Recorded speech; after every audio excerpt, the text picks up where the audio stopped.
just to take one isolated passage of the histories, and you'll, if you've looked at it already, or if you see it in a minute, you'll quickly see why I've chosen this one, and to unpack it as far as I can. It's like a kind of slightly crazy commentary. I realised on finishing writing this up, my notes yesterday, that it rather resembles a kind of sermon or homily on a bit of Herodotean scripture. My starting assumption is always that Herodotus has something to say about every situation, but I may be stretching that idea further than is bearable in what I do today. But I start just with a very clumsy literal translation of the passage in question, which is my focus, which is from the Libyan logoi in book 4. And the Carthaginians also say the following things: that there is a place in Libya beyond the Pillars of Hercules where men live, where they, the Carthaginians, come and unload their cargoes, laying them all along the beach, and then they go aboard their vessels and light a smoking fire. When the locals see the smoke, they come to the sea, and then they put down gold in exchange for the cargoes and withdraw from them. Then the Carthaginians disembark and have a look, and if the gold seems to them to be equal in value to the cargoes, they take it and they go away. But if it's not equal in value, they go back on board their boats and they wait. And then the locals come back and lay down more gold until such time as the Carthaginians agree. And neither party is unjust. The Carthaginians do not touch the gold until it's equal in value to their cargoes, and nor do the locals touch the cargoes until the Carthaginians take the gold. Now, you can take discussion of this passage in a number of directions. I'm going to be taking it in one, as you'll see. One aspect that I don't intend to take long over is what it says about Herodotus's ideas, his representation of the Carthaginians or the barbarians more broadly. Eric Gruen, and there are a number of other people who said similar things, uses it very briefly to show that the picture of the Carthaginians is not one of them being treacherous, in the quote on the handout. That's fair enough in a sense. It focuses on the Carthaginians' justice and the justice of the deal, so not on their perfidiousness. But my sense here is generally that the model of kind of weighing up barbarian peoples, or Herodotus's view of barbarians as kind of positive or negative, and weighing it in that way is rather an unsatisfactory one. The approach is effectively to take positive assessments and generalize from them, but not to do the same for negative assessments. And as Antti Lampinen, who's on this call, on this seminar, has observed in a very good review of Gruen's book, there's a one-sidedness about that. But this passage isn't perhaps central to that wider theme of Greeks and barbarians, so I pass over that theme pretty quickly. Historically, discussion of the passage has tended to focus instead on two other main questions, which you can see reflected, if you can see this on your PowerPoint, in the very excellent commentary by Aldo Corcella, and I photographed the entire chunk of it and put it on the PowerPoint. The first is where these encounters took place. On the one hand, a cautious position is to identify the location as Morocco or northern Mauritania. Alternatively, you can take the passage as suggesting that the Carthaginians here were trading on the Gold Coast, modern Ghana, Gambia, or Senegal. A subsidiary question is the possible relationship between Herodotus's account and the Periplus of Hanno the Carthaginian, and the map on the PowerPoint I've given you here is a reconstruction taken obviously from the internet of Hanno's journey. The second main use of the passage, and this is going to be the line I'm taking further, is as an example, indeed the first example, of the wider phenomenon of what's called, what has been called silent trade or silent barter, an idea that has a very long history in anthropological thought. If you look, for example, at perhaps the most substantial treatment of the theme by P.J. Hamilton Grierson in 1903, a book called Silent Trade, you can find a number of strikingly similar accounts. And in one of the items on the bibliography, an article by an ethnographer, anthropologist called James Woodburn, you can find a summary of a lot of others from the anthropological literature as well in the bibliography at the end of the PowerPoint. I've given you just a couple of those on the PowerPoint. The first one from the 14th century Moroccan traveller Ibn Battuta and the second, a more recent, by saying recent, I mean more recent in 1903, account from Timor. And they're uncannily similar. That's the basic point. I'll leave it to you to read them, and I'm going to focus on one of them, and another one a little bit more in detail in a while. How do we interpret these parallels between these anthropological examples on the one hand and Herodotus on the other? For the early anthropologists, like Hamilton Grierson and others, Herodotus was cited frequently as evidence of the timelessness of so-called primitive customs that they identified in their field work. This was how, for example, Edward Tyler, the founder of Oxford Anthropology, brings in Herodotus on a number of occasions in his book Primitive Culture in 1871. Alternatively, you can play the game, the very long-standing game of finding evidence in anthropology to vindicate Herodotus, his veracity.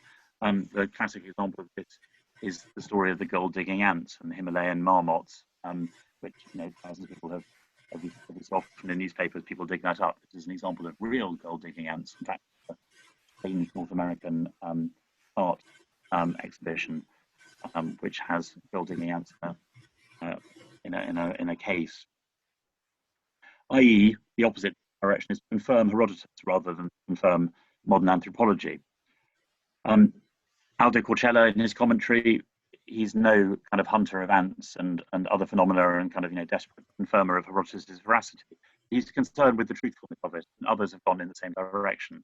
So, for example, Kostas Vlasopoulos underlines how these parallels show that Herodotus' story is perfectly believable, and maybe that's a reasonable line to take. But it's worth stopping, I think, and being a bit more questioning about this idea of silent trade. Writers like Hamilton Grierson, in that 1903 book, the idea of silent trade was a building block in a much bigger developmental scheme, an idea of the evolution of so-called primitive trade. Silent trade was a stage in which peoples who were previously living in completely isolated groups began to dip their toes into commerce, but in a way that accommodated their fundamental fear and distrust of the stranger. As an interesting sidelight, more recently, 30 years ago, Walter Burkert, the eminent historian of Greek religion, deployed the story from Herodotus as an analogy for ritual offerings for the gods. Again, this formed part of an evolutionary model, but this is Burkert's famous evolutionary model of religion rather than of trade. Religious offerings, Burkert points out, are placed in a marginal region outside one's normal habitat. The main action is to deposit and to retreat, deposit and to leave untouched. This is the most general characteristic of offerings. These kinds of developmental models are clearly open to question, and some historians of Africa, as Corcella's note in the commentary on Book 4 alludes to, have seen the whole concept of silent trade as a chimera, as a primitivist myth, as one of them calls it. In particular, stories of silent trade, they pointed out, often have a subtext, as in Herodotus, of more developed peoples trading with less developed. They've also shown, these historians, and one of them I've given you, Farias from the bibliography here on the PowerPoint, they've shown how the evidence for silent trade is frequently built on a pattern of hearsay, of borrowing, of misunderstanding. In the conclusion of the article by Farias in the 1970s, thus, under careful scrutiny, frozen portrait has been termed silent trade, seems to melt away, revealing behind it a much richer and more varied reality of commercial activity. And what he and others particularly emphasize is that what's going on beneath these stories is a much more complicated pattern of brokerage as a way of exchanging goods. It's not just this kind of dumb game that historians like Herodotus characterize it as. Disappointingly, I think, because I always dislike these kinds of fudges, this is, I suspect, one of those questions where the truth lies in between. On the one hand, even if the stories have been exaggerated or distorted, and it's, I think, easy to see how the motives for the different parties might have been misunderstood in a situation where there's very limited social interaction between the parties, it's probably I think, important not to throw out the baby with the bathwater, as we say in English. There may have been some kernel, some heart to the story, even if there is a level of distortion. There are good reasons, as one of the anthropologists who's looked again at these traditions, James Woodburn, lays out in his publication in 2016, why hunter-gatherer societies may have wanted to avoid contact. So there are good reasons why there may be some reality to it. On the other hand, personally, I find the critiques of silent trade pretty compelling. So compelling as evidence of the level of distortion, the level of exaggeration. Especially, I think, it's useful to look at these stories, whether they're in Herodotus or elsewhere, not solely through the lens of whether they're true or not, through the question of veracity, key Herodotean question, but for the other truths they convey. I'm going to focus just on one particular example of a parallel story of silent trade that makes this point, which is here on the handout. This is from the Igala people of Nigeria, and was published in the 1980s by a Cambridge anthropologist called Roger Blench. Blench gets told by the Igala about a people called the Amelu, and he tries to find out who they were. Just the quick, they're not a real people, as it will become obvious in this in the passage. On inquiring who the Amelu were, I was told that they were the same as the Afununu. My pronunciation is obviously completely wrong for all of these, but I have no basis for checking it. The one who grows a tail. The Amelu, it transpired, were the real manufacturers of all the Western consumer goods, now such an omnipresent feature of everyday life in Nigeria. Cars, fridges, and radios were all manufactured by the Amelu in some unspecified location. The Amelu, however, were lacking in salt, and so they brought their fridges, their cars, etc., to market to exchange for salt. They had long tails, and of these they were ashamed. So in order to disguise the tails, they dug deep pits in the marketplaces. Arriving early in the morning, they sat over the holes and wouldn't move until the last European trader had gone home. They laid out all their goods in front of them, and Europeans would come and put out what they considered a reasonable quantity of salt in exchange for the goods. If the salt was enough, the Amelu man would nod his head and the European would take away the goods. Otherwise, trading would continue until both parties agreed the exchange was fair. There's something wonderfully magical about the story. How exactly the Amelu produce all these things is completely mysterious. There is indeed something slightly reminiscent about all these stories of silent trade, of the idea of the tooth fairy. I don't know how widely disseminated this tradition of the tooth fairy is, but in Britain, you leave a coin under a child's pillow and the tooth fairy brings, you leave a tooth under a child's pillow and the tooth fairy brings a coin, nowadays £1, or in my family, €2 if we're in Europe. For some reason, the exchange rate is very favorable. You get that back in exchange. So very similar, I think, in some ways. The magical element in this story, I think, is quite helpful in forcing us not to read the story in literal terms, not to read it in terms of its veracity. For Roger Blench, the anthropologist whose fieldwork unearthed this story, it should be understood instead primarily as emblematic of the difficulty, this is kind of obvious in a sense, the difficulty of interacting with the other, with the stranger. On the one hand, you need to deal with other people to possess all their wonderful, exotic, valuable goods, fridges, cars, etc. On the other hand, you need to keep them at arm's length because they're dangerous in some way. Silent trade, in his conclusion, represents an apparently practical way of achieving these impossible goals of reconciling two contradictory desires. Power relations are also a factor in this version. The story effectively positions the European colonialists as cheating the Igala and cheating other people, selling on at great profit what they got for the price of salt. At the same time, though, it heavily robs the Europeans of responsibility for the magical task of manufacturing all those goods and transfers it to this sympathetic imaginary people, the Amelu. For Blench, the story, which he calls an ancient parable of inter-ethnic relations, has been adapted. That's maybe questionable whether it's been adapted or whether it's been kind of generated ex nihilo in this moment, as a way of expressing frustration with European political domination. Now, to return to Herodotus' version of silent trade, clearly we can't speculate with any certainty about the factors that informed the generation of the story. The source is said to be the Carthaginians. It's in indirect speech, so it might be a strain to read it as some kind of story of resistance to colonialism. But we can and should, I think, look at it in the context of the histories more broadly, and I think there are then some lessons that emerge from that. Two areas stand out for me here particularly. The first is the nature of the bargain struck by between the Carthaginians and the locals, and I'm giving you the passage again here on the left. It's hard not to think that in reality this kind of scenario might go wrong.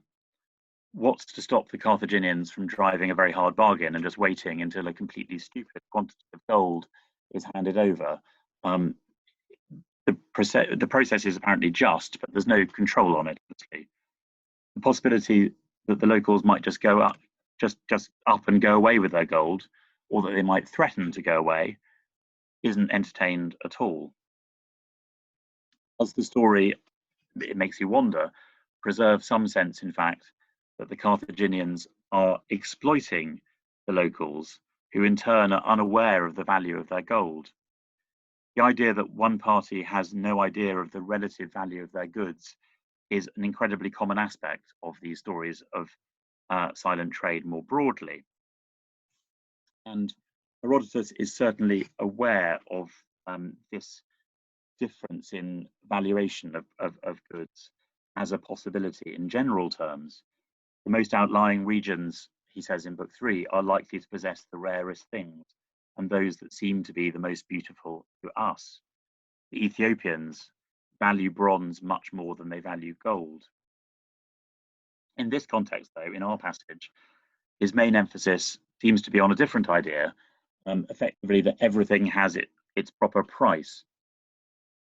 The obvious parallel here is with the Babylonian wife market in book 1, the story in which Babylonian women are effectively traded. The very beautiful ones you pay money for, and the less attractive ones you end up having to take money to take on. That's the story of the Babylonian wife market at the end of book 1. The Babylonian wife market, again, works implausibly well on its own, obviously morally completely objectionable terms. Every woman finds her market value in some sense, and that's, I think, something similar going on to our story in book 4. In our story in book 4, moreover, Herodotus lays emphasis, as I said earlier, on the justice of both parties to the exchange. So I don't think we can reasonably sustain a kind of subversive reading of the passage as critical of the Carthaginians, unless we suppose that was somehow ironic. As Rosaria Munson highlights, the way in which their fair dealing is expressed is in negative terms. Neither was unjust. This seems to presuppose that the reader, the listener of the histories, would suppose otherwise. The passage then, I think, forms part of a wider pattern in the histories, which is the pattern whereby exotic customs are held up as being models for the implied shock of the audience. So the Babylonian wife market again, but also countless passages in book 2. The moral is effectively these unnamed Libyans have stumbled upon a way of doing business that works. The obvious point of contrast is with Greek commerce, as it's caricatured by the Persian king Cyrus in book 1. The Greeks in that passage are those who collect together in a designated place in the middle of their cities, i.e. in the Agora, to deceive each other under oath. So they know how to behave.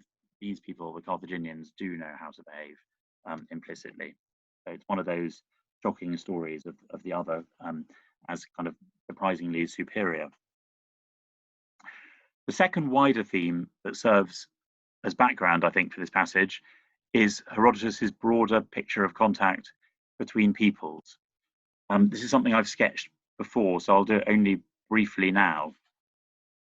At the outset of the history, this passage I'm going to come back to, later on. The Phoenician ship that finds its way to Greece, initiates the cycle of hostility between Asia and Europe, is presented almost as if it was a moment of first contact. It does its kind of journey, comes out from the Red Sea and then lands in Greece. And then you have this initial moment of, which leads to the tit-for-tat cycle of violence, and so on. What we then see through the early books of the histories is a kind of progressive thickening of contact. As different leaders are struck by the desire for others' land, they get the kind of bug of empire, as it were. And as countless individuals grasp the opportunity of appealing to Persian power for their own advantage. I've given you a number of these individuals on the PowerPoint, but there are numerous more ones. To use a kind of strange culinary metaphor, it's as if a greater and greater number of peoples are introduced into a kind of casserole of historical interaction. And within that process, key moments are highlighted.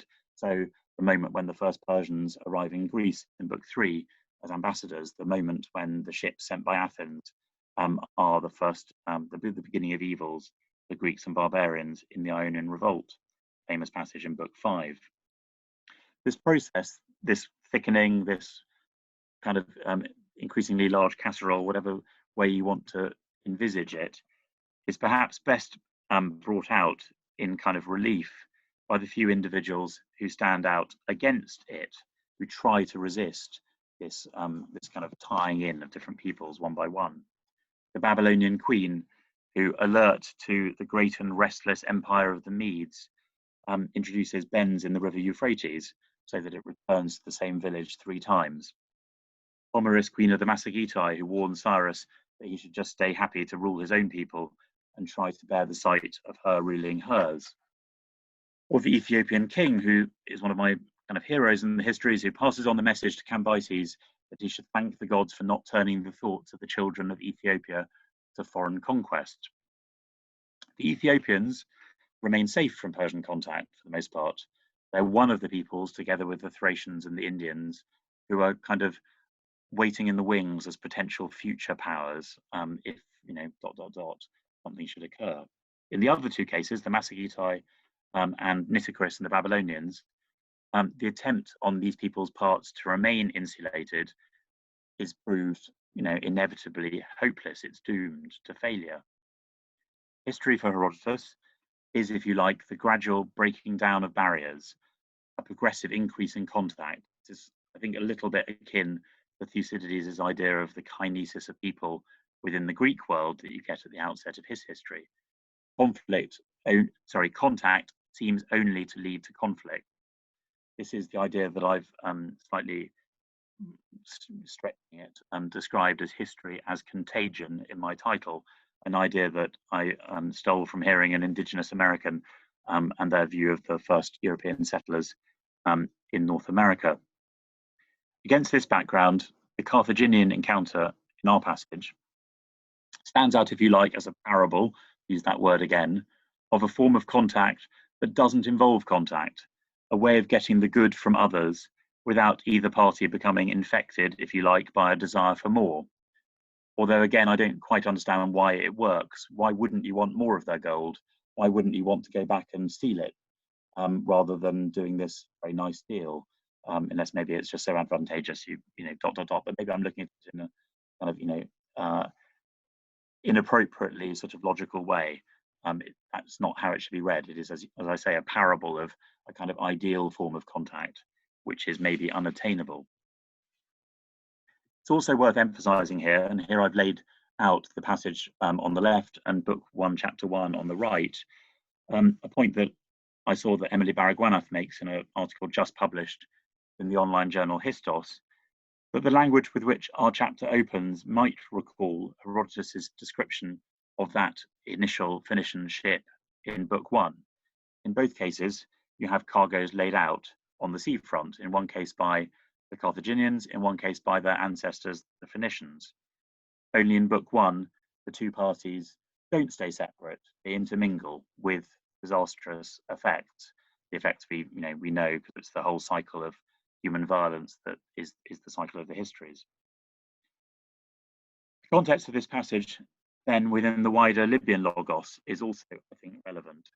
The Libyan ethnography perhaps stretches our assumptions about the organization of human society more than any other section of ethnography in the histories. We have peoples who shun all methods of self-defense, who hold up female promiscuity as a virtue, who have no personal names at all, whose language sounds like screeching bats, who smear themselves in ochre and eat monkeys, and I could go on. It's a very, very kind of extreme gallery of human difference. The unique features of these peoples are surely, I think, related to their isolation from each other as well as from others. So, for example, in the case of the troglodyte Ethiopians, the main contact they have with their neighbors, the Garamantes, is that the Garamantes hunt them with their chariots. In this kind of context of very, very significant isolation, there's no possibility of sharing of customs. So we don't get the kind of line you often get in other ethnographies, particularly the Scythian ethnography earlier in book 4, where Herodotus says things like they're like the X in these respects, in their clothing, in their religious customs, etc., but they're not like them in other respects. That's a kind of classic way in which those mini ethnographies are organized, but you don't get that very much in this section of book 4. The people, the unnamed people who are traded with by the Carthaginians in 4196, are the very last of this gallery of, in Herodotus's terms, many and varied peoples that he goes through in the Libyan Logos. He starts with all the named peoples, the Garamantes, the troglodyte Ethiopians, the Atarantes, and so on. And then he includes, in the final 2 chapters, these unnamed peoples mentioned by the Carthaginians. Implicitly, they're at the very, very furthest margins of the known world, indirectly known world. And I think it's fair to say that the Carthaginians themselves are a pretty remote presence in the histories. They feature remarkably little and always in a kind of second-hand context, if you like. Like all the other ethnographies, the Libyan Logos is framed by the slow advance of the Persian Empire, but that framing is unusual in being negative. As Herodotus resumes in the following chapter, 4197, which perfectly picks up a line he says at the beginning of the ethnography in 4167. These are those peoples of the Libyans that were able to identify or name, and of these the majority now or then never gave a thought to the king of the Medes. Is it significant that only at the very fringes of the known world these institutions of justice survive? There's a parallel with another people earlier in book 4, the Isidonians, who are also remarkably just, and the example of their remarkable justice that Herodotus gives is that their women are equal in power to their men. So again, an extreme example of justice, again, deeply remote. So is the lesson of history, very grandly, that we should retreat from history, from historical action, like the Libyan tribe in our chapter, that we should remain isolated? That's what justice depends upon. Is that the moral of history? That all contact is negative?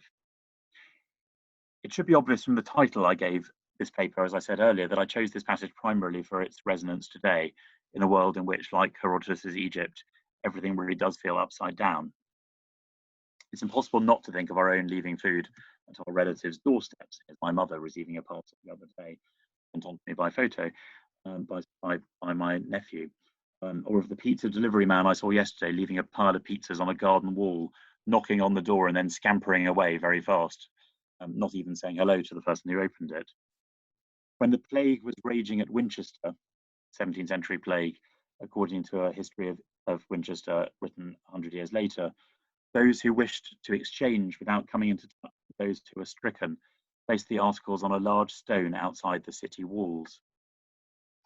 It's not always perhaps silent trade now, perhaps so much as, I don't know what phrase to use, clean trade perhaps, but it's designed in the same way to mitigate risk, a more immediate risk than the risk that Herodotus is envisaging, which is, if you like, the possibility that one might be struck by the desire to have other people's things, the corrupting effect of contact. In another way, of course, though, our exchanges now, these weird doorstep exchanges now, take for granted much wider interaction, so aren't really comparable at all. Even so, I think to take a message from Herodotus of the need to stay at home and socially distance oneself from all other peoples would be a remarkably depressing and uncheerful one. So I don't want to end on that note. And I also don't think it would be fair to Herodotus either. Whether, I think there is a question which goes a little bit like this: should one be like Tellus the Athenian in Book 1, the figure held up by Solon in that famous passage in Book 1, and just do one's local civic duty and not go further afield, not do anything too extraordinary, just do what's expected of you by custom? Or on the other hand, should you be one of those figures in the histories, one of those kind of dangerous figures who risk and dare and usually end up suffering for it? That is a question, but I think it's a question in the histories which is left permanently open. And I'm not sure it's really ever a choice for any individual. I think it's just, if you like, a kind of polarity in terms of how things turn out. At the same time, the model of contact I've sketched for the history, this very negative one of all contact leading to violence and trouble, if you like, can't, I think, be the whole picture. There's an important theme, I think, first, of the control of contact and freedom from that control, which I think is an important theme. Egypt was made impassable by land by the construction of so many canals. Conversely, the Persian messenger service, the postal service, famously in Book 8, defies physical distance and makes physical distance much faster to travel over. So even the landscape itself is something which can be shaped by monarchical power. There's something very schematized about the world, which is captured very well. And I don't know whether this was a kind of homage or whether it was inadvertent, but I'm sure it's a kind of Herodotean influence either way in Richard Kapuściński's famous book, Travels with Herodotus, in his description of China. China is, for Kapuściński, a land full of walls, walls everywhere, walls between the Chinese and others, the Great Wall, walls between principalities, walls between regions, walls between neighborhoods, around every public building, prison, palace, etc., walls around every home, thousands upon thousands and thousands and thousands of walls. And then finally, even walls inside the human mind as well. For Kapuściński, informed by his own desire to break out of the borders of Poland in the era of the Cold War, this is all a magnificent waste of human effort, proof, he says, of a kind of human weakness, of an aberration, of a horrifying mistake. And Herodotus, I think the reason why Herodotus is for him a hero is that Herodotus for Kapuściński is, as he calls him, the first globalist. I think we'll all probably identify with something like this idea of Herodotus, an idea of the historian or of history as transcending boundaries, going beyond the Greek world and including others in a kind of egalitarian spirit, if you like, holding up of an idea of freedom from constraints. Freedom was, for John Moles in particular, the kind of key theme of the histories, the thing that came back again and again in John Moles's published work. In practice, I think this idea of globalism is as a positive thing, is perhaps a little bit harder to pin down from the text. Are the benefits of cross-cultural contact in the histories that balance the risks? Alongside the development of trade by the Phoenicians, the Phaeacians and others, which is very, very kind of measuredly described in the histories, Herodotus also tracks, of course, a kind of cultural development as well, the development and diffusion of human nomoi, of human customs, the spread of the knowledge of the gods, of forms of worship, and of all sorts of other things, armor, pederasty, famously from Greece to Persia, and so on. Particularly, obviously, the flow of this cultural diffusion is from Egypt and from Libya into the Greek world, but there's a very, very developed model of this kind of cultural diffusion, which you see especially in Book 2, obviously. With the exception, perhaps, of knowledge of the gods, I wonder though whether there's anything inherently positive about the diffusion of nomoi. And of course, openness to foreign customs is commonly associated with imperial powers, such as the Persians and the Athenians. Those are the peoples not just in Herodotus, but outside in Thucydides and in the old oligarch, who are the most open to others' customs. What is, I think, unequivocally a good thing within the histories is awareness of difference, the comparison of nomoi. Perhaps I should gloss that, the honest comparison of difference, of cultural difference. There are, as people like Matthew Christ have pointed out, and Jonas Kretlein, a number of instances, particularly the Persian king, obviously, of characters within the histories being represented as bad ethnographers. But the model of good ethnography, that's what I'm talking about, the proper kind of open, undistorted by power comparison of difference.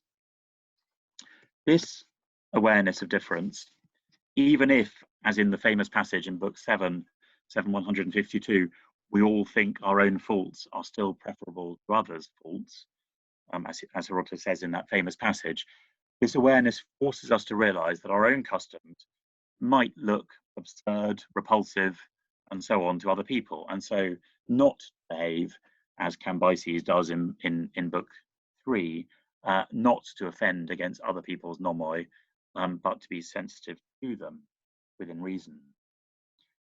7152, this famous passage, of course, interestingly portrays the choice of customs as if in a marketplace, if all peoples were to carry their own faults, their kaka, es meson, or exchange with others.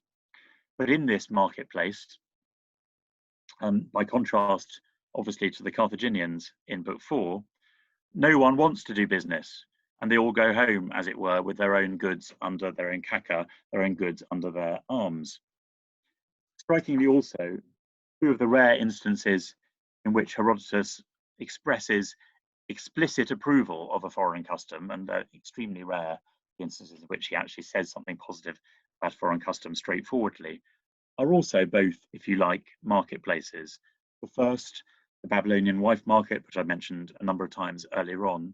The second, in the following chapter, the Babylonian system of, if you like, crowdsourcing medical treatment, not to be tried at the moment, obviously. The system is that the sick are all carried to the agora so that passers-by can compare their own symptoms with people who wander by and then gain advice from their experience. So everybody has something to offer in terms of symptoms, and so you will get better as a result of it.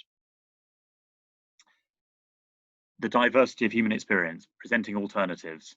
These are, if you like, how to address human needs. As Artabanus remarks to Xerxes in the Persian council scene in book 7, one of a number of passages in the mouth of a speaker that I think you can reasonably take as having a kind of meta-historical significance. Unless opposing views are heard, one cannot make a choice, one cannot make a good choice. And it's, I think, striking how commonly it's the Greeks who do that effectively, not others. Another plot. To return for the very last time to our passage 4196, and I'm aware I've gone on lots of detours from it, but I'm coming back again for the last time. Given how often the marketplace is evoked in the histories, and sometimes given that it's evoked as an analogy for other areas of human exchange, if you like, I wonder whether it might be appropriate to read this image of the Carthaginians and the locals trading on the beach as an analogy more broadly for other forms of exchange within the histories, but maybe also outside. So in our situation here, as a model of academic exchange, for example, one which is unhierarchical, unexploitative, I hope, not unjust, to use that negative formulation. Obviously virtual, doesn't involve actually meeting each other, but I hope not silent. And that's your cue for asking lots of questions and making clever observations in response. You can all turn your microphones on one by one. Thank you all for listening. I hope you have all heard what I've said, and I've not been speaking into a blank screen. Now I'll discover.